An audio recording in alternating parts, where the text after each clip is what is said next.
People pleasing, it's making you slowly disappear. Here's why. If you're new around here, my name is Candela. I'm a self-love and mindset coach, and my mission is to help other women fall back in love with themselves, protect their energy, and create a life that they are obsessed about. So if that is the season that you are in, you want to follow along.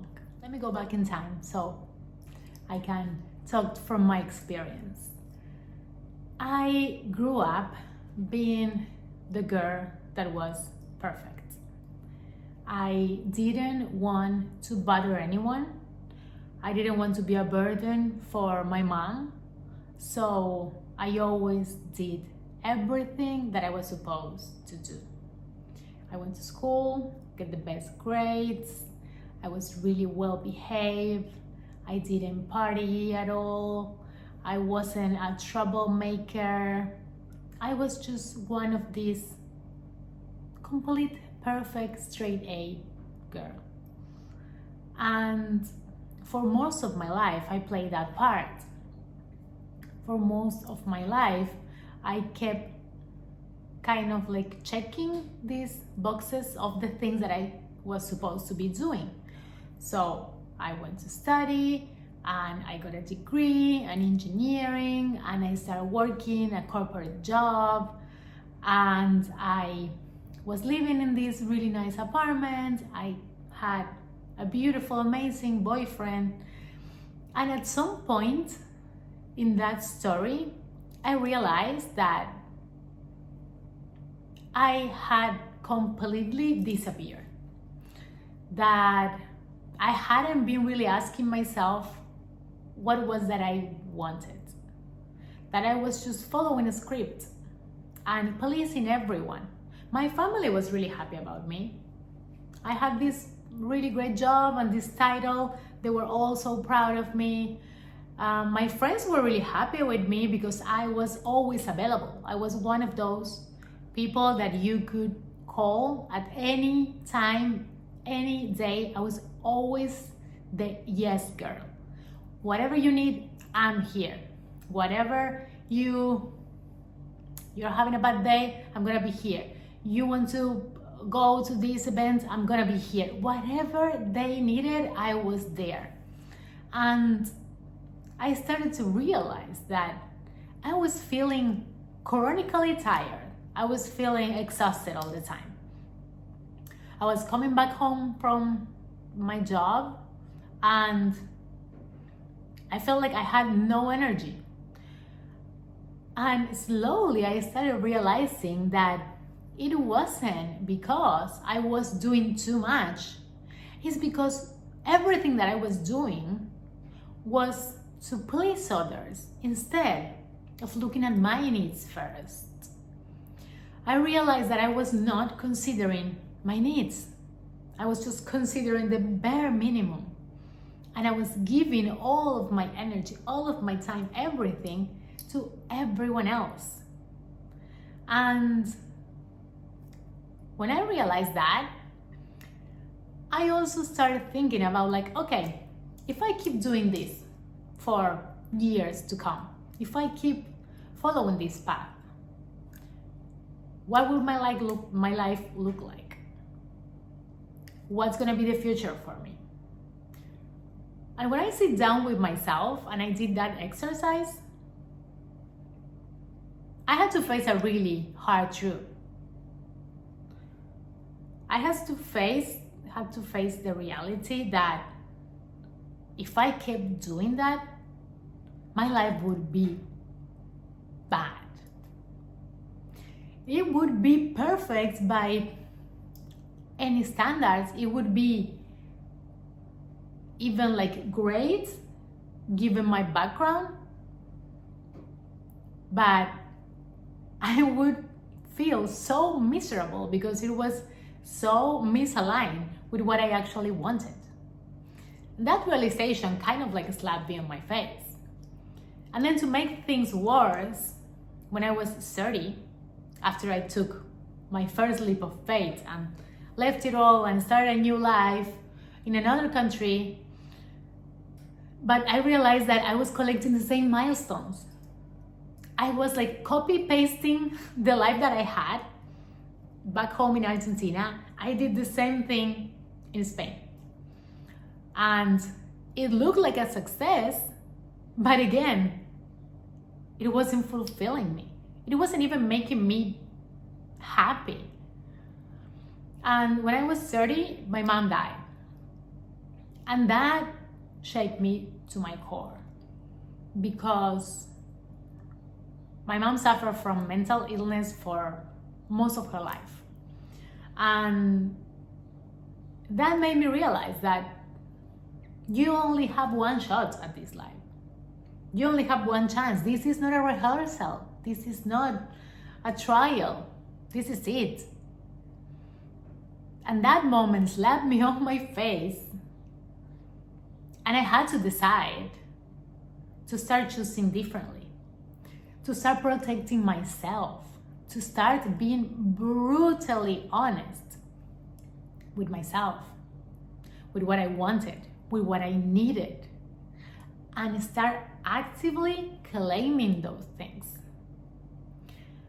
And that, I won't lie, that pissed some people off. That cost me some friendships. That cost me some romantic relationships. That cost me,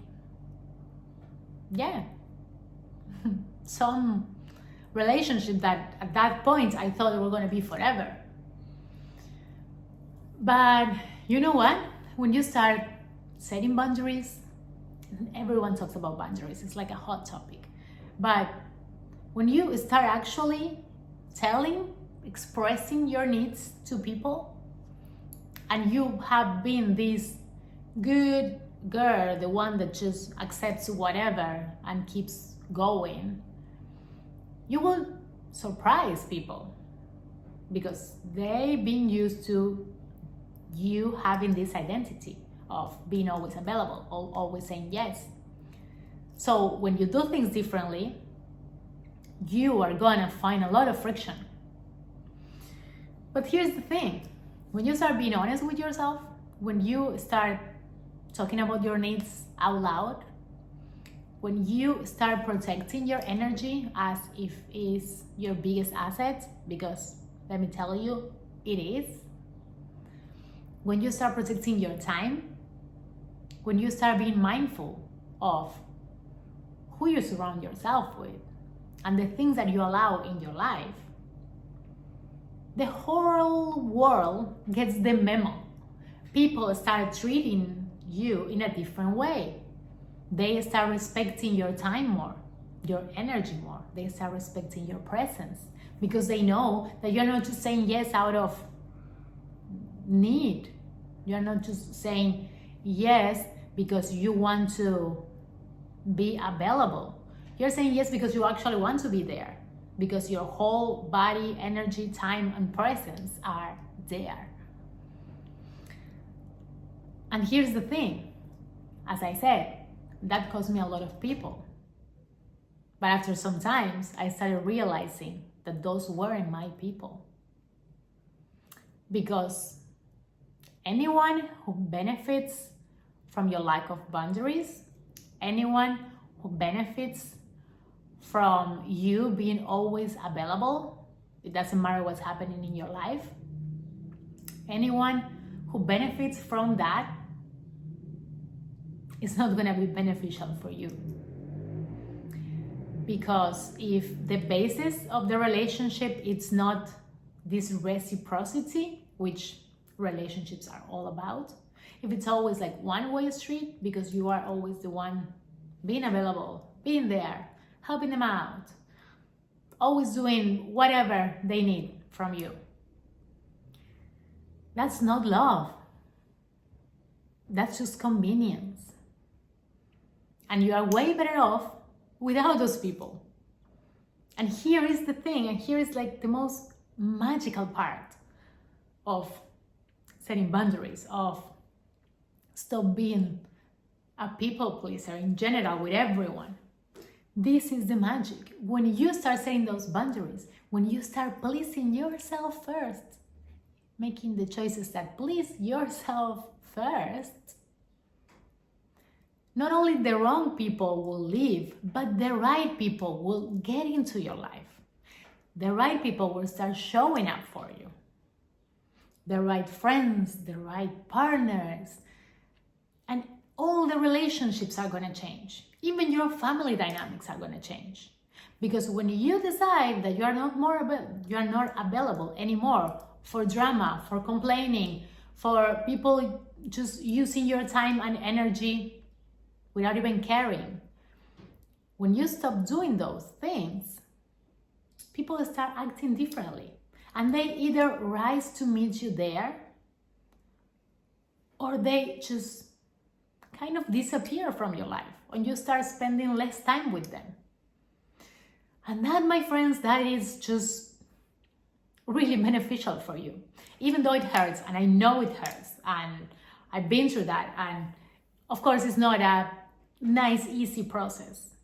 But the growth that you get from that, and the amazing people that you will meet because you decided to be honest with yourself, to be honest with your needs, to protect your energy, your space, your time. The most wonderful, aligned people are going to come into your life. When you decide to stop pleasing others because it is not your job. You are here to be yourself. You are here to be unapologetically yourself. Because that's the only way to not compare yourself to others, to not feel behind. And that's a topic for another video. But the more you are, the more real, the more raw, unfiltered, vulnerable version of yourself, the better people you are going to attract. Because the people that you attract into your life are going to be drawn to that, are going to be drawn to your fullness, to your fire, to your vulnerability, to your weaknesses too. They're going to be attracted to the whole package, not just the things that are convenient for them. So if you are looking for a sign to drop the people pleasing this year, then this video came at the right time for you. Sending you lots of love and see you around.